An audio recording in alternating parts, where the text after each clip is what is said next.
The tiny people lived under the floorboards. They were a curious bunch, always exploring. One day they found a small hole. It led to a room unlike any they'd seen. The room shimmered with color.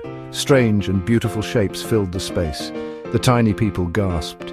What was this magical place? It's beautiful, whispered one, like a dream. They stepped inside, ready for an adventure. A miniature panda, no bigger than the tiny people, greeted them. He smiled warmly. Welcome to my art studio. The tiny people looked around in amazement. Towers of stacked buttons glittered like gems. A castle made of sugar cubes sparkled in the light. Delicate paintings, smaller than their fingernails, hung on the walls. I made it all, the panda said proudly. He pointed to a magnificent sculpture of a dragon. It was crafted entirely from dried leaves and flower petals. The tiny people were speechless. They had never seen anything like it. The tiny people explored the studio. They swung from yarn threads, pretending they were on a jungle gym.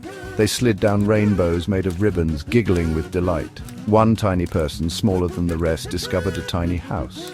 It was built inside a hollowed-out walnut shell. She peeked inside and gasped. Tiny furniture, carved from matchsticks, filled the rooms. It's perfect, she whispered, longing to live there. The panda smiled. He loved seeing their joy.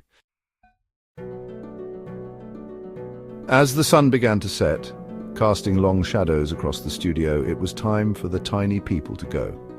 They thanked the panda for sharing his world with them. Before they left, the panda gave each of them a gift, a tiny painted pebble.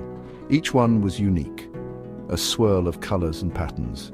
The tiny people treasured their gifts. They carried them back to their home under the floorboards. The pebbles reminded them of the magical art studio and the kind